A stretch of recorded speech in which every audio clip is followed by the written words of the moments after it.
je suis handicapé. Je sais pas, enfin, moi ce mot-là ne m'a jamais dérangé. Le jour où tu te retrouves tout seul face à tes combats et que t'as plus personne à appeler, bah c'est un moment où j'ai pas très bien vécu. À un moment tu te dis à quoi je sers. C'est là où la loi de 2005 dit, attendez, ça fait 20 ans qu'on a voté la loi, aujourd'hui je peux toujours pas prendre le métro. J'ai longtemps menti sur ma condition de vie, c'est-à-dire que le handicap, pour beaucoup de mes ex-copines et mes ex-copains, je disais que c'était un accident de moto. Je pense qu'on peut pas enlever le syndrome de l'imposteur. Quelqu'un qui l'a, il l'aura toujours. Soit tu apprends je dirais pas à aimer ton handicap, mais il fait partie de toi. Soit tu apprends à vivre avec, et donc dans ce cas-là, les gens qui rigolent, les gens qui regardent, tu t'en fous. Soit t'es en dépression toute ta vie. J'ai un ami qui a eu un grave accident de moto, qui a eu une assurance de dingue, qui lui permet aujourd'hui de ne pas travailler, qui lui est versée tous les mois. Les personnes qui sont nées handicapées telles que moi, on n'a rien.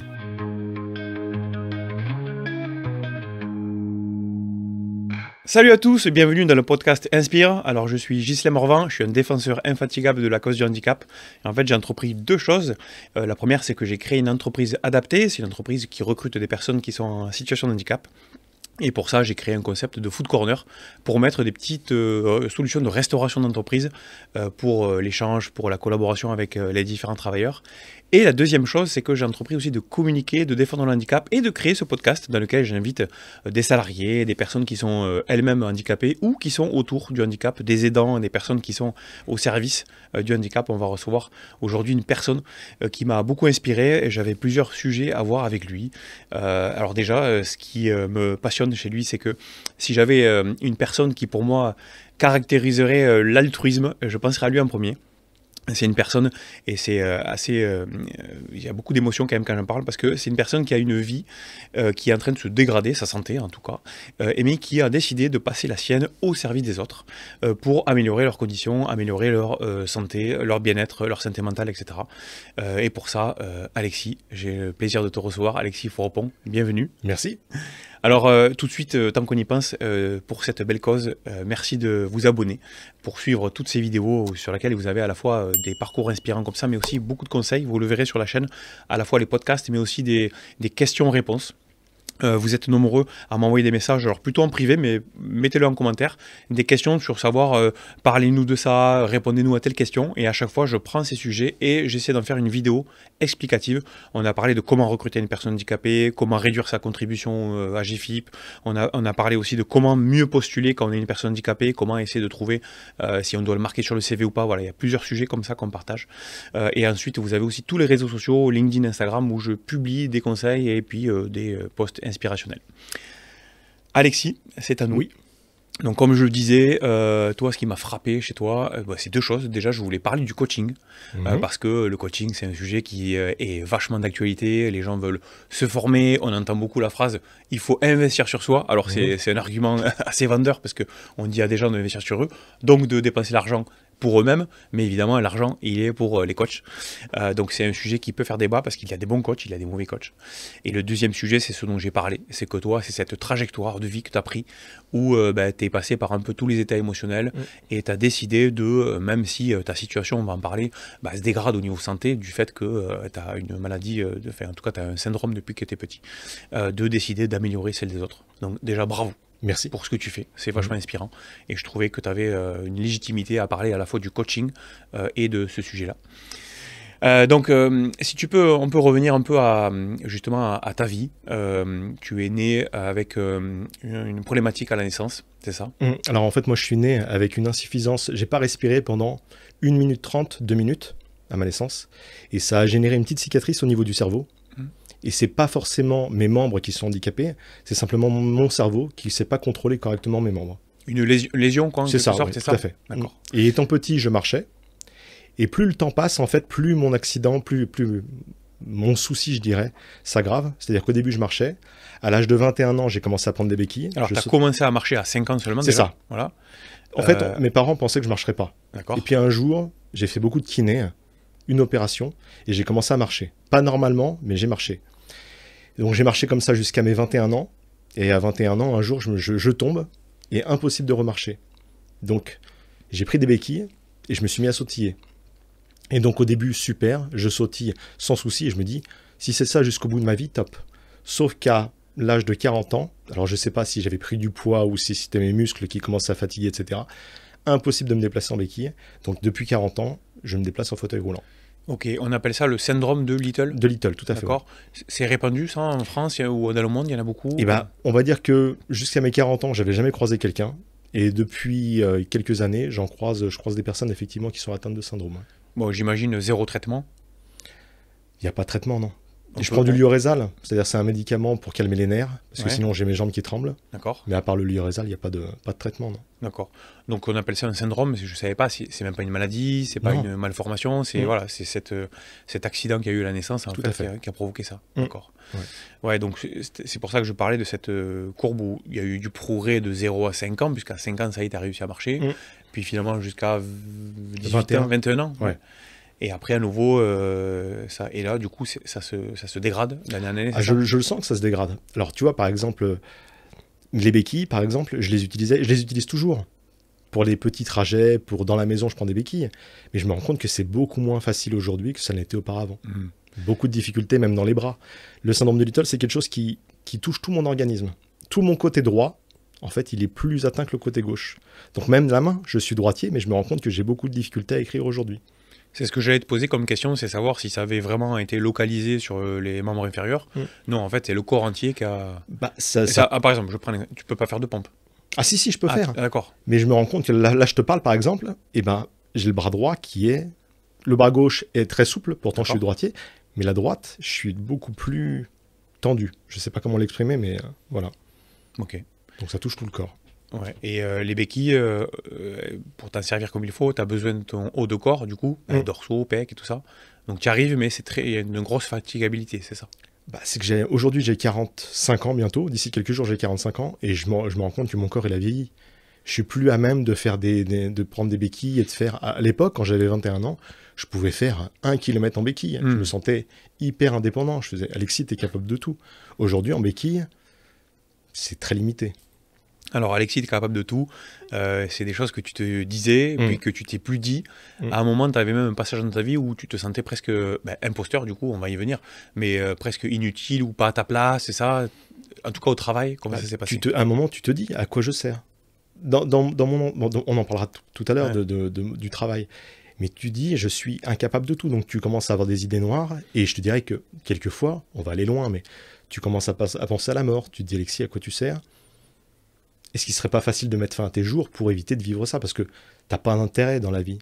Tu travailles, mais tu prends pas forcément de plaisir à travailler, à vivre. Parce Après, il n'y a pas que le travail. Ok, il y a le boulot, mais la vie familiale, il y a tout ça. Bah, la vie familiale, j'ai jamais eu de difficulté à trouver des compagnes. Donc ça, c'est quelque chose de bien. C'est qu'on pourrait dire l'handicap fait que les relations sont compliquées. J'ai jamais eu ce souci-là. Mais c'est même pas ça, c'est que tu te rends compte que avec un handicap, en fait, avec mon handicap, moi je me sens un peu. J'ai des amis qui sont handicapés qui le vivent très bien, ou alors qu'ils le simulent, ça j'en sais rien. Mais moi, c'est quelque chose que je vis pas bien. Enfin, je vivais pas bien. Aujourd'hui, j'ai trouvé un équilibre. On en parlera tout à l'heure aussi. Mais auparavant, j'avais pas une vie exaltante, sincèrement. Ouais, carrément. Et donc, au niveau pro, toi, ça a été quoi ton parcours? T'as fait quoi comme études? T'es passé par quoi? Voilà, c'est quoi les différentes étapes qui t'ont amené justement au coaching Moi, j'ai fait du droit. Ouais. J'ai été très loin dans le droit et à un moment... Très loin, c'est-à-dire? J'ai fait un master en droit. Et je me suis rendu compte que dans la pratique, c'était intéressant, mais dans les faits, c'était plus du tout mon truc. Donc, arrivé à un âge, j'ai fait un bilan de compétences. Et au travers de ce bilan de compétences, on a décelé que j'étais fait pour les métiers du commerce. Donc j'ai été commercial sédentaire pendant 20 ans. Donc commercial sédentaire, c'est quoi? Au téléphone. Okay. Ou à compte manager, ou business ouais, développeur. Donc ça, je l'ai fait pendant 20 ans. Et ça, pour ça, tu trouvais des boîtes facilement, adaptation au poste, tout ça, c'était bon? Ouais, à l'époque, j'étais à Lyon. Ouais. Donc Lyon, c'est vraiment une ville que je trouve ouverte à l'handicap. Ouais. Jamais de problème pour trouver un emploi. Les structures sont bien adaptées, donc pas de souci. Ouais. Ok. Et donc là, tu faisais du commerce? Tout à fait. À distance sédentaire, quoi, c'est ça, téléphone. Et tu vendais quoi? Alors j'ai vendu quoi? J'ai vendu des surgelés au début. Ensuite, j'ai vendu du référencement pour Google, etc. Et à la fin, j'ai vendu tout ce qui est ordinateur Dell, imprimante, etc. Ok. Il a fallu te former pour ça? Ah oui. Parce que tu avais ta formation droit, et là, tu passes au commerce? Non, mais je me formais. À chaque fois que je changeais de société, je me formais au produit et ça allait. Ok. Après ça, tu as fait combien de temps? Je l'ai fait pendant 20 ans. 20 ans, d'accord. Et c'est quand tu t'es dit, c'est quand vraiment que tu avais ce problème de mauvaise estime de toi, puisque ce qui m'a frappé dans ce que tu disais, c'est que tu avais une mauvaise estime de toi, quoi. Tu te sentais... Alors, pour tout te dire, moi, j'étais hyper lié à ma mère. Et ma maman est morte en 2021. Donc, moi, j'avais l'habitude de téléphoner 3 fois par jour, peut-être à ma mère, pour lui dire comment ça va, etc. Elle me parlait, elle me motivait. Et le jour où mes parents sont partis, ou le jour où tu te retrouves tout seul face à tes combats et que tu n'as plus personne à appeler, bah, c'est un moment où je n'ai pas très bien vécu. Et je me suis plus j'ai plus la force d'aller travailler pour les métiers du commerce, on va dire. Ma mère me motivait vachement en disant « Alexis, allez, on y va mon chéri ». Et là, j'étais tout seul. Donc c'est là que j'ai fait le choix de basculer vers un autre métier, le métier du coaching. Ok. Et comment on passe de... Alors déjà, on va parler du syndrome de l'imposteur. J'aimerais que tu me décrives ce que ça veut dire pour toi, ça. Et est-ce que toi-même, tu l'as ressenti, ce syndrome-là? Alors le syndrome de l'imposteur, pour moi, c'est quelqu'un qui, dès qu'il fait quelque chose, qui peut être fier, il ou elle peut être fier de quelque chose, il ou elle remet toujours ça à quelqu'un d'autre. J'ai eu une victoire, mais bon, c'est pas moi, c'est la chance. Et moi, j'avais souvent ça. Donc c'est de l'ego négatif? C'est ça. C'est des gens qui croient pas en eux. D'accord. Ouais, ou qui ont une opinion d'eux-mêmes qui est inférieure à ce qu'une autre personne pourrait penser. Tout à fait. C'est toujours la chance, c'est toujours le copain qui m'a aidé. C'est jamais la personne en elle-même qui a eu cette victoire. Donc c'est quelqu'un qui pète plus bas que son cul. Tout à fait. Mais c'est ça, ouais. Okay. Il y a plein de gens qui sont comme ça. Ah merde. Bah non, mais moi, il est très bas mon cul. Mais il y a plein de gens comme ça. Ok. Moi, j'ai une collaboratrice comme ça, où justement, presque des fois, elle aurait envie de démissionner en me disant, ouais, je sers à rien. Et moi, en fait, si elle s'en va, je suis grave dans la merde. C'est ça. Et du coup, je me dis, tu sais quoi, je me remets même à ma question en me disant, est-ce que j'arrive à la valoriser suffisamment? Parce qu'en fait, si une personne pense ça, alors qu'elle fait un travail incroyable et pour moi que je trouve qualitatif, c'est que soit il y a un problème d'estime d'elle-même, ou soit un problème de celui pour qui elle bosse ou son entourage qui lui renvoie pas suffisamment de positif. Et ça a été pas mal de questionnements de ma part, et ça a nourri d'ailleurs beaucoup de posts sur le management où je disais qu'il fallait valoriser les gens et tout, parce que en fait, on est pris des fois on est pris aussi par l'activité, par plein de choses, et on considère que tout ce qui est fait de bien est normal. C'est vrai. Parce que tu es payé pour. Bon, en soi, c'est vrai. Sauf que pour nourrir la flamme et pour entretenir tout ça, ça coûte rien que de dire c'est bien, c'est top, t'as été au rendez-vous, t'as pas été au rendez-vous. Donc du coup, ça m'a encouragé à développer ça il y a quelques temps et d'ailleurs même à le partager. Et toi, est-ce que aujourd'hui tu considères que c'était vraiment que propre à toi ou est-ce que quand même ton entourage, pro, perso, peu importe, ne t'aidait pas aussi sur ce point-là ou en tout cas ne te renvoyait pas suffisamment de positif? Sur le syndrome de l'imposteur, tu veux dire? Moi, pour tout te dire, j'ai longtemps menti sur ma condition de vie, c'est-à-dire que l'handicap, pour beaucoup de mes ex-copines et mes ex-copains, je disais que c'était un accident de moto. Et ma mère me disait toujours, Alexis, pourquoi tu mens? Dis que tu as eu un syndrome d'élit, t'es né comme ça. Ah, donc tu mentais sur Ah, mais toi, je le dis, on est filmé et je le dis, il y a des micros. Donc tous les gens qui t'as menti là vont le savoir. Ah, c'est ça, mais déjà, j'ai mis un post LinkedIn. Ah, tu l'as dit, d'accord. Ouais. Mais on sera plus vu là que sur le... Mais c'est vrai que j'ai longtemps menti, j'étais pas fier de moi. D'accord. Imposteur à fond, très beaucoup. Alors tu vois, ce qui est fou, parce qu'un accident de moto, ça peut être de ta faute. Alors que ce qui t'est arrivé pour vrai à la naissance, t'y es pour rien, quoi. Oui, mais je sais pas pourquoi, mais je trouvais que d'être handicapé... Le terme handicapé me gêne pas. Il y a des gens qui n'aiment pas ce mot-là, moi ça me dérange pas, je suis handicapé. Mais être handicapé par rapport à un accident de moto, je trouve que ça faisait plus... C'est peut-être bête ce que je vais dire. Plus viril, plus... que d'être né comme ça. Je trouve que d'être né comme ça fait vraiment... pas fun, quoi. Aujourd'hui, tu as effacé ça? Aujourd'hui, je suis comme ça, je suis comme ça. Donc ça fait partie des progrès que tu as fait qui permettent aujourd'hui aussi d'être légitime pour le coaching. Totalement. C'est en gros, si tu arrives pour coacher des gens, mais avec des casseroles au cul, parce que toi-même, tu es déjà pas mal dans ta peau, tu n'arrives pas à dire la vérité. Franchement, c'est dur d'absorber les problèmes des gens si c'est pas pour les accompagner, si toi-même... Ok. Et du coup, tant que tu en parles, donc toi, dire t'es handicapé ou t'es un handicapé, c'est quand même pas la même chose. Ça te gêne pas? Toi, on n'a pas besoin de rajouter en situation de handicap à tout bout de champ. Bah non, j'ai un handicap, donc je suis handicapé. Je sais pas, moi ce mot-là ne m'a jamais dérangé. Ok. Vraiment. Donc toi, tu dis pas je suis porteur de handicap. Ah non. Tu dis, je suis handicapé. D'ailleurs, c'était un gros débat qui a fait beaucoup réagir sur le dernière vidéo avec Enzo et Charlotte. On va vous mettre le lien ici, où elle, justement, elle dit... tu portes pas ton handicap, quoi. Tu peux pas d'un coup dire bah je le pose, tu l'as et tu es avec. Donc ça te définit et qu'on a sali ce mot parce qu'on a voulu l'habiller c'est très souvent ça, c'est qu'en gros il y a des gens qui sont mal intentionnés et qui vont te traiter d'handicapé Ok. Parce qu'on sent que c'est mauvais d'eux, mais en fait, en vrai, c'est pas un mauvais mot, c'est simplement l'intention qu'il y a derrière qui est mauvaise. Tout à fait. Donc, ok. Ok. Et là, Laura, tu décides de te lancer dans le coaching, t'as quel âge à ce moment-là? J'ai 42. Ok. Est-ce que ce ménage psychologique a été fait, ce chemin a été fait de syndrome de l'imposteur? En fait, en gros, la question, c'est comment on passe de j'ai une mauvaise estime de moi à finalement, j'ai quand même une valeur et même aujourd'hui, j'ai une expertise que je peux mettre au service des autres. Tu vois, ça nécessite quand même un chemin. Comment ça se passe pour toi, ce chemin? Faut dire que je suis très très bien accompagné. J'ai un frère qui est plus grand que moi, qui m'a toujours soutenu, toujours donné les bons conseils. Et je suis aussi accompagné dans la vie par une femme. Et ces deux personnes-là... Accompagné, c'est quoi? Coaching? Non, accompagné, compagne. Ah oui, pardon, d'accord. Le coaching aussi, je l'ai un peu coaché. Donc un peu les deux. Non, mais l'inverse, moi je voulais savoir si quelqu'un te coachait à toi. Non, personne ne me coach. Ok. Mais moi, j'ai été voir des psys très jeunes. Ma mère trouvait que pour vivre avec un handicap, il était intéressant d'être accompagné. Donc les psychiatres, les psychologues, j'en ai vu longtemps. Donc ça m'a énormément aidé. Mais dans le fait de mentir, comme je te le disais auparavant, d'avoir besoin de mentir pour justifier ma condition, de dire c'est un accident de moto, etc., c'est lorsque mes parents sont morts et que je me suis retrouvé seul avec mon frère, on a beaucoup discuté. Mon frère m'a énormément aidé et ma compagne actuelle aussi m'aide énormément. Okay. J'ai pas envie de mentir. D'accord, donc c'est eux qui t'ont poussé à t'assumer tel que t'étais, à dire la vérité. Et une fois que j'ai été bien avec ma vérité, j'ai eu envie d'aider les autres en étant coach. Ouais, c'est ce que je disais, mais c'est pour ça que c'est bien de faire le constat, donc la courbe de je me sens nul, inutile, enfin voilà, j'ai une mauvaise opinion de moi-même, je fais un travail de correction là-dessus, finalement je suis qui je suis, donc tu réalignes ton ego par rapport à ta valeur, donc tu pètes à la hauteur de ton cul cette fois-ci, on est aligné. Ouais. Et ensuite, c'est bon, maintenant que je maîtrise ma psychologie, je peux travailler pour les autres.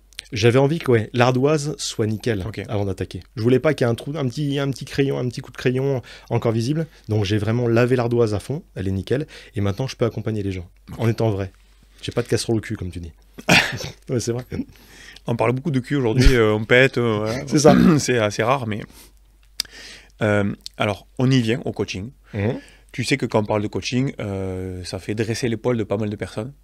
Pourquoi? Eh bien, parce que c'est un des métiers, il y en a eu plein et il y en aura sûrement d'autres, mais un des métiers dans lequel l'accès peut être facilité, parce que demain, tout le monde peut s'auto-proclamer coach, alors certifié ou non, mais bon, on va dire qu'il y a quand même marqué coach. Et que cette mode fait que, comme tous les métiers où il y a d'un coup beaucoup de gens, il y a des bons, il y a des mauvais, il y a même des très mauvais, et des expériences qui peuvent être bonnes pour certains et qui ne sont pas trop relayées, tu vois, en disant moi j'ai eu... Et des mauvaises expériences qui, elles, par contre, vont être plus relayées. C'est sûr.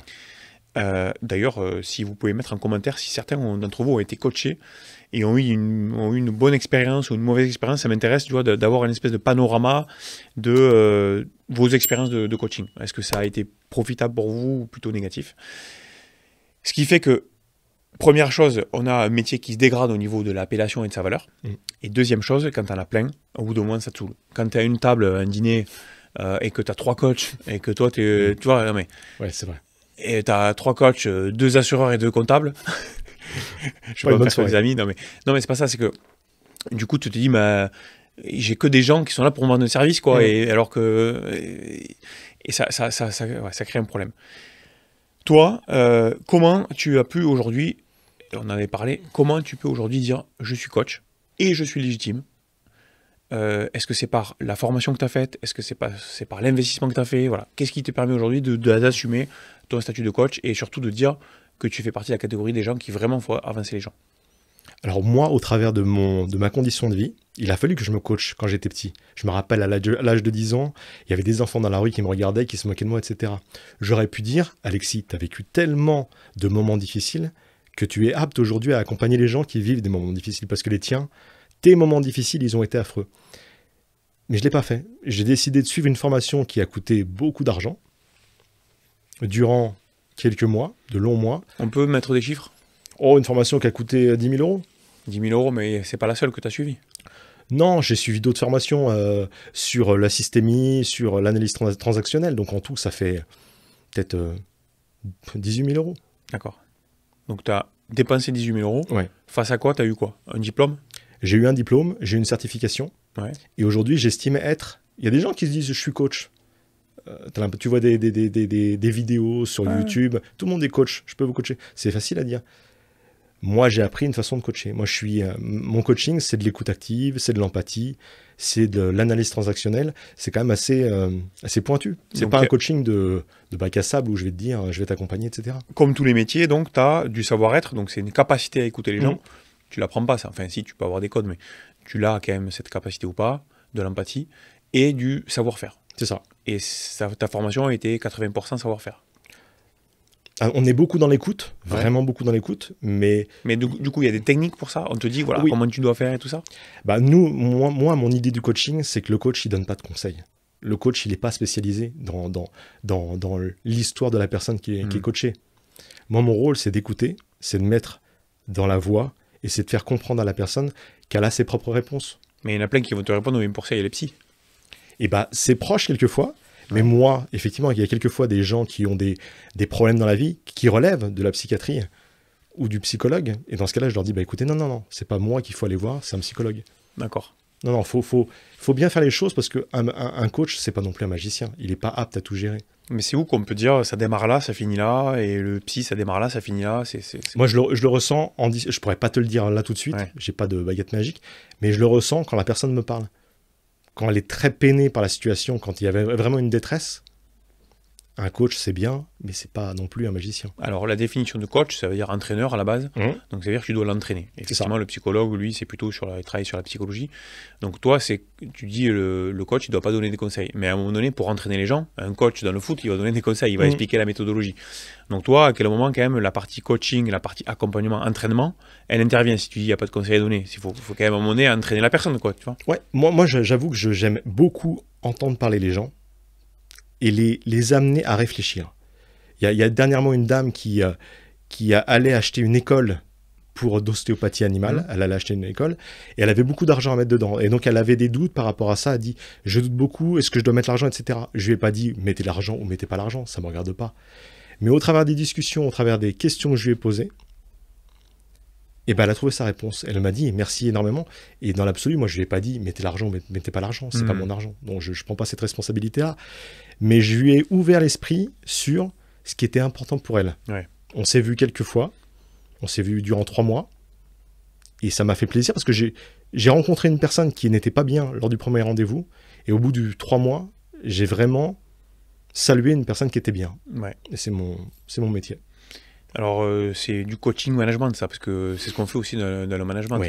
Tu vois, tu es dirigeant ou directeur de service, une personne, un salarié vient te voir avec une problématique, tu essaies justement, enfin, il y en a plein qui vont te dire, vas-y, fais comme ça, mais tu en as plein qui vont dire, vas-y, pourquoi, la technique des 5 pourquoi, tu as des techniques comme ça qui existent, où tu pousses la personne en fait à creuser la question, et en creusant la question et en lui refaisant elle-même poser la même question, à force, elle arrive à trouver la solution.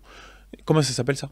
La technique, il y a un nom de ça, non? Le coaching, je sais plus, il y a un nom comme ça. Je pourrais pas te dire. Et l'analyse transactionnelle, c'est quoi? L'analyse transactionnelle, c'est les états du mois. C'est-à-dire que tu as tu peux être un peu, tu peux reprendre un peu les pratiques que tu avais enseignées tes parents. Tu peux avoir et donc là, tu es un peu en tant que maître. Tu as le toi qui est toi aujourd'hui. Donc si tu as en face de toi quelqu'un qui est dans l'état parent, il va essayer de te parler comme si c'était un parent, donc t'imposer des choses. Ah, ok. Il faut trouver un bon équilibre dans les relations pour que ces dernières se passent bien. Ah oui, ok. Ouais, le parent-parent, enfant-adulte, enfant-enfant, ouais, c'est ça. D'accord, ok. Ok. Et toi, tu me disais, quand on s'était eu, tu m'avais dit que tu avais investi donc ces 18 000 euros, un peu plus même. Oui. Et que en dessous de ça, tu estimais que tu ne serais pas à la hauteur pour accompagner les gens. Tu considères que toi, cet investissement, il était nécessaire, un peu comme un plombier qui fait une formation plomberie, il va apprendre à souder, enfin voilà, il passe du temps, il passe des formations, et que toi, tu avais besoin de cet outil technique, de cette boîte à outils, même si elle est virtuelle, pour bien accompagner les gens. C'est peut-être bête, mais de me dire que j'ai dépensé 18 000 euros, que j'ai investi ça pour moi, et ça me donne une obligation de bien faire mon métier. C'est peut-être bête ce que je vais te dire, mais ça m'oblige à faire les choses bien. Pas faire un coaching où je me dis, oui, je connais un peu le métier, donc je vais vous coacher. Non, aujourd'hui, j'ai vraiment une pratique, parce que je l'ai apprise, et le fait d'avoir payé aussi cher pour la maîtriser, je vis mieux la chose. Je me sens vraiment à ma place. Est-ce que ta situation de handicap encourage les gens à te faire confiance ou moins? Est-ce qu'il y a des avis positifs, négatifs? Est-ce que tu as des retours là-dessus? Alors effectivement, je pourrais l'utiliser mon fauteuil roulant, hein, prendre des photos de fauteuil roulant et dire oui, mais je l'ai jamais fait et je pourrais même pas te dire si ça me sert ou si ça me dessert. T'as pas eu de retour comme ça? Non. T'as pas des gens qui ont même discriminé le choix d'un coach de toi vis-à-vis de ça? Non, non, pour l'instant non. Pourquoi? Parce que les gens ne le voient pas, c'est neutre, c'est quoi ton point de vue? Bah, je pense que le handicap, aujourd'hui, on est en 2025, Ouais. le handicap, il est beaucoup plus connu dans le monde. Enfin, on appréhende les personnes handicapées plus facilement. Dans les années 80, on voyait un fauteuil, on disait « Ouh là, c'est difficile ». Moi, j'ai vécu aux États-Unis, c'était en quoi? C'était en 2000. Bon, en France, il y avait vraiment une différence. Aux États-Unis, on acceptait les handicapés et on vivait bien avec, si je puis dire. En France, c'était différent. Aujourd'hui, en 2025... En 2000? Ouais, c'était en 2000, ça. Aujourd'hui, en 2025, bah, c'est un peu partout dans le monde. Est-ce que pour toi, la loi de 2005, dont on fête les 20 ans là, dans quelques jours, elle a apporté justement une amélioration sur ce point de vue? Je sais même pas de quelle loi tu me parles. La loi pour l'inclusion, l'égalité des chances et le handicap. Non, j'ai pas vu de La différence. loi de 2005, c'est la Non, vraie. j'ai pas vu de différence flagrante. C'est la loi de 2005, c'est vraiment la loi. On va faire une vidéo d'ailleurs bientôt sur toute l'histoire du handicap depuis la fin du 19e siècle. Petit teaser. Parce que le handicap, il a longtemps été vu en France sur la base de la guerre. En gros, on était handicapé parce qu'on était militaire, on était allé, on avait marché sur une mine, on avait la jambe en moins, on était handicapé. Donc on était handicapé de guerre, on était victime de guerre, voilà. Et c'est ça qui a fait avancer la cause du handicap au début. D'accord, Voilà. ok. Bon, on va en parler dans une vidéo, j'espère chouette que je vous prépare. Et après ça, les guerres étant finies et tout ça, et on s'est rendu compte que les handicapés, c'était pas que des soldats blessés, c'était aussi des personnes, naissance, voilà, des maladies, un tas de choses. Et pendant une période, après-guerre, ça a été vraiment le tabou total, quoi, tu vois, tu cachais ton enfant handicapé, enfin, vraiment, c'était... Et la discrimination était très élevée, enfin, on cachait ça à mort. Et il y a eu plusieurs lois qui sont intervenues, et c'est en 2005 qu'il y a vraiment une loi qui était là pour changer les choses, et qui fête ses 20 ans le 11 février là, de cette année. Et cette loi, elle a eu pour objectif d'améliorer l'accessibilité dans les transports, dans les lieux publics. C'est comme ça qu'il y a eu les rampes. Tu as vu, on est venu dans le studio, il y avait une rampe. Les rampes, les ascenseurs, les places handicapées. Voilà, il y a eu tous ces sujets qui ont été développés. Et certains disent que ça a été vraiment une avancée. D'autres que ça a été une avancée, mais pas suffisamment rapide. D'autres que il y a encore le chemin qui est long. Enfin, tu vois, il y a plusieurs avis. Donc je voulais le tien, mais toi, je vois que tu... moi, sincèrement, j'ai toujours vécu à Paris auparavant. Donc il y avait toujours les places handicapées, etc. Donc... Mais le métro, non, par exemple. Tu vois, le métro, c'est un vrai sujet aujourd'hui. C'est encore d'actualité. Ouais, je le prends jamais le métro quand je vais à Paris. Mais je tu sais, le prends pas? Je sais même pas si je peux le prendre en fauteuil pour tout dire. Tu peux pas. On peut pas. C'est ça, eh oui. Ah ouais, d'accord. C'est ça, c'est là où la loi de 2005 dit, mais attendez, ça fait 20 ans qu'on a voté la loi, aujourd'hui je ne peux toujours pas prendre le métro. Tu vois? Ah, je pensais que c'était possible. Et non, après il y a le sujet historique, il y a le sujet d'accessibilité, mais bon, aujourd'hui c'est pas possible. D'accord. Donc c'est pour ça que tu le prends pas, c'est parce que... tu as une réponse, effectivement. Voilà, c'est pas possible. Ok. Donc toi tu l'as pas identifié comme étant responsable, cette loi, mais tu considères que quand même sur les 20-30 dernières années, il y a eu un progrès du regard. Ouais, je trouve. Le fauteuil roulant, on me regarde jamais en fauteuil roulant. C'est-à-dire à une époque, en 2000... On te pointait du doigt, tu voulais dire, par exemple. Non, mais les enfants, même les petits enfants, on peut rien dire aux enfants, mais il y a des enfants de 5 ans qui regardaient comme ça, curieux. Ah ouais. Aujourd'hui, il n'y a plus ça. Et alors, autre question, est-ce que tu penses que les efforts d'inclusion, par exemple de Disney, je sais pas, tu suis Disney un peu, tu regardes les dessins animés? Ouais. Là, j'en ai vu encore il y a pas longtemps, il y a une aveugle, il y a une enfant qui a un fauteuil roulant, il y a plusieurs handicaps qui sont représentés. Parce que aux États-Unis, tu as une note qui est donnée pour la diversité et tout autre. Donc l'inclusion et Disney a toujours cette note au top. C'est pour ça d'ailleurs que des fois certains disent qu'ils se trahissent ou qu'ils se travestissent parce que il y a la petite sirène qui était noire. Enfin, voilà, d'accord, oui, j'ai vu ça. Donc eux, ils visent ce message-là de passer l'inclusion. Et est-ce que peut-être c'est responsable aussi du regard des jeunes? Parce qu'un enfant qui est assis comme ça devant sa téloche et puis il voit la star du dessin animé qui est en fauteuil, psychologiquement quand même ça doit avoir un impact, quoi. Ça peut être positif comme négatif. Ça peut être positif parce qu'il se dit tout le monde peut être atteint d'un handicap et tout le monde peut être en fauteuil. Et en même temps, ça peut attirer le regard comme quelque chose de rare. Le fauteuil roulant, il est dans le dessin animé, donc c'est super rare. Et donc, il sera hyper curieux en envoyant un dans la rue. Ouais. Eux considèrent que c'est au contraire comme les séries où on voit bien que quand même les séries elles ont évolué dans leur storytelling.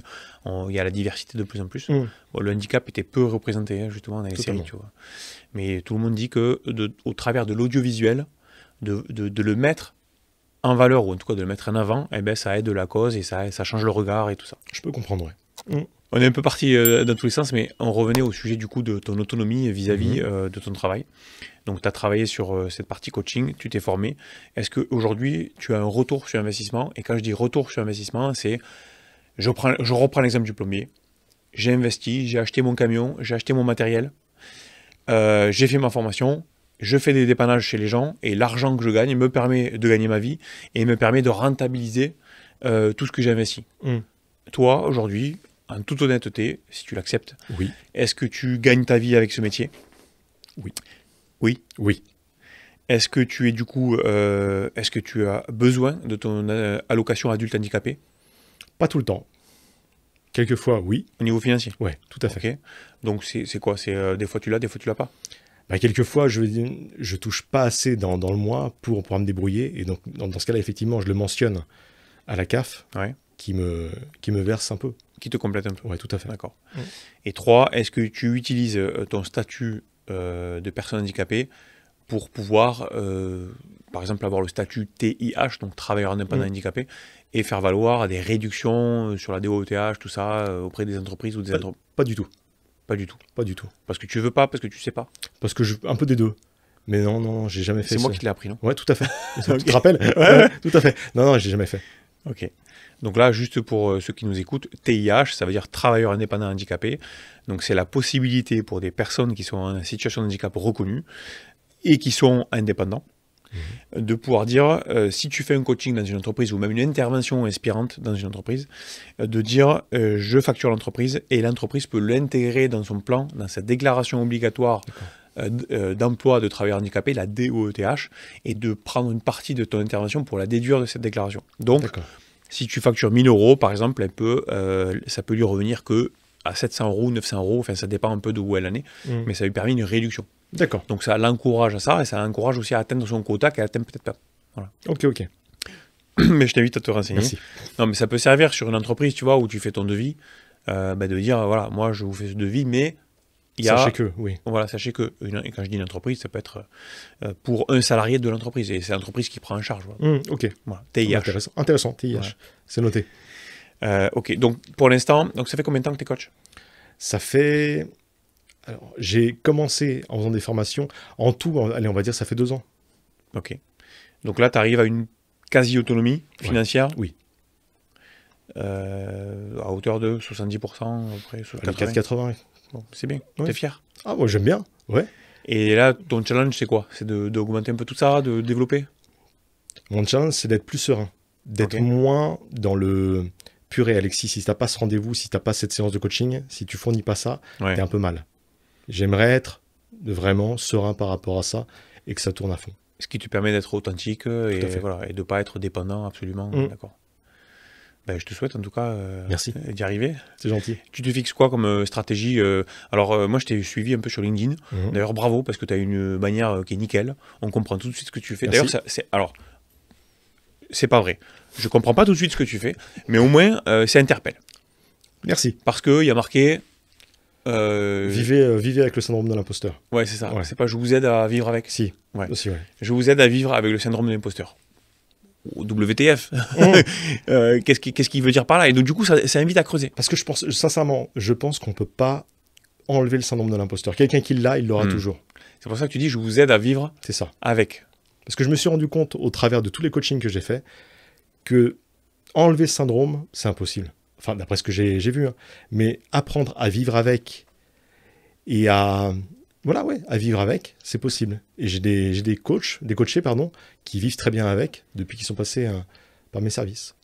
Est-ce que dans le apprendre à vivre avec, on peut même intégrer, aller jusqu'au rire et l'autodérision? Tout à fait, totalement. Et toi-même pour toi, que ce soit sur le syndrome de l'imposteur ou ta situation de handicap, tu le fais ou pas?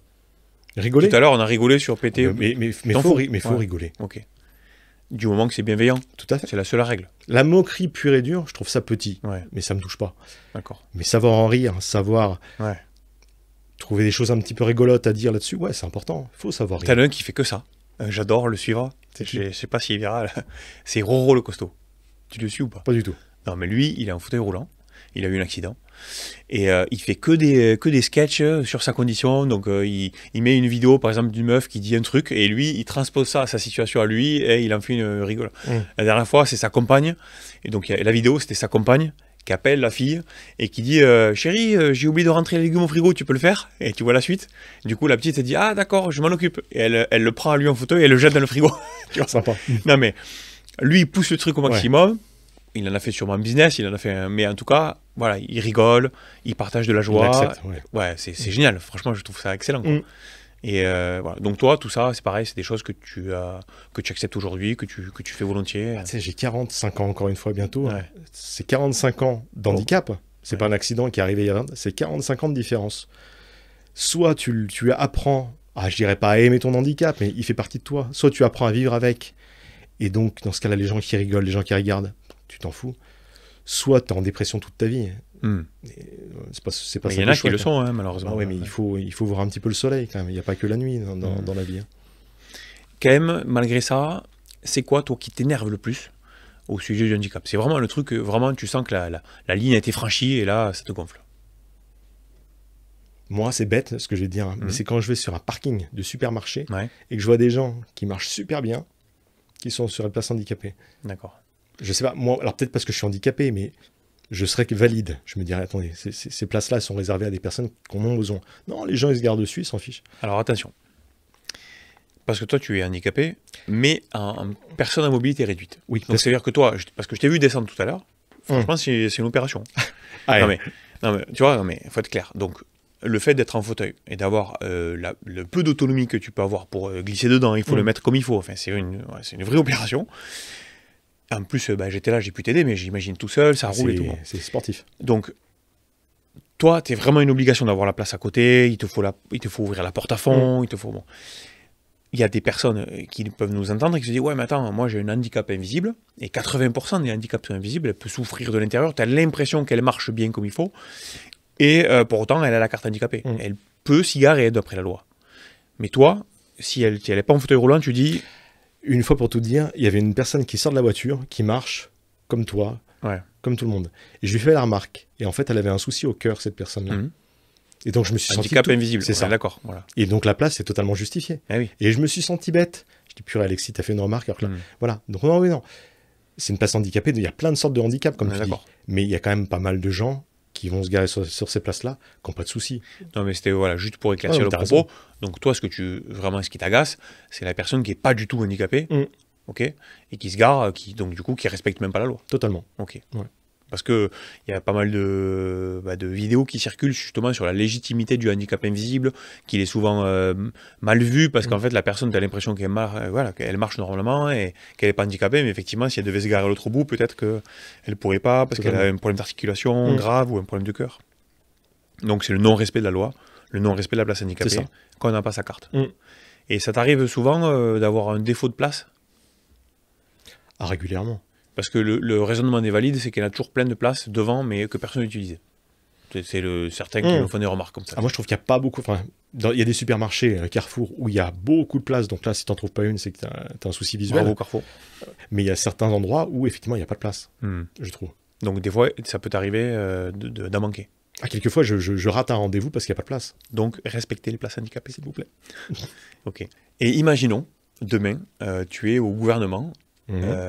ou simplement, rien déjà, face à la ministre du Handicap, c'est quoi le premier projet de loi prioritaire pour toi qu'il faudrait défendre et qu'il faudrait mettre au vote à l'Assemblée? Lié au handicap ou pas Alors moi, je trouve que par exemple, j'ai un ami qui a eu un grave accident de moto, qui a eu une assurance de dingue, qui lui permet aujourd'hui de ne pas travailler parce qu'il n'est pas en possibilité de travailler justement. Et il a une grosse somme qui lui est versée tous les mois. Les personnes qui sont nées handicapées telles que moi, on n'a rien. Pas de quoi vivre, je dirais. Donc moi, je serais ministre ou au gouvernement, je ferais attention aux personnes qui naissent handicapées, qui ont des grosses difficultés, et je verserais des sommes un peu importantes quand même pour qu'elles puissent vivre décemment. Donc toi, c'est en gros, ce que tu veux dire, c'est une revalorisation de l'AAH. L'AAH, je crois que quand on la touche à fond, je crois que c'est 900 €. Comment on finance ça? Ça, il faudrait trouver. Mais 900 € pour vivre en tant qu'handicapé, je ne sais pas comment ils font. au début du propos, tu as tout dit avec l'histoire de l'assurance. Donc ce que tu dis, c'est peut-être, est-ce qu'il ne faudrait pas que les parents prennent une assurance, au moment de la naissance ou avant, pour dire, moi j'assure mes enfants pour avoir une... Peut-être, ouais, tout à fait. C'est ça en fait la solution. Parce que tu peux pas dire à l'État de supporter encore. Voilà. Là, c'est pas l'État qui a supporté, c'est l'assurance. La hache, c'est l'État. Et l'assurance qui verse des grosses sommes, parce que la personne elle était dans son travail, elle avait des assurances. Hop, il a eu un accident de moto, ben, l'assurance prend le relais. Tout à fait. Donc c'est l'assurance, donc c'est du privé qui finance ça.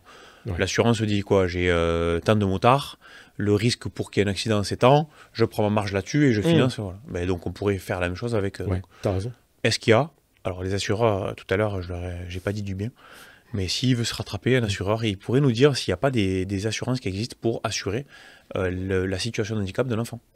Pour qu'en fait, il puisse avoir des rentes à vie, comme tu dis, quoi. Mais c'est ça. Ouais. Parce que je crois que la hache, comme je te disais, c'est 900 €. Qui vit aujourd'hui avec 900 versé €? par l'État. C'est ça. Oui, c'est une aide, mais c'est ça. Ben, c'est la première fois qu'on parle de ça, c'est intéressant. Comme quoi, en fait, c'est quoi l'objectif? C'est que je vais avoir plein de questions. La fois où je l'ai en face de moi, la ministre du handicap, je dirais alors voilà toutes les questions qu'on m'a posées. Ouais, 3 quarts d'heure. Hein?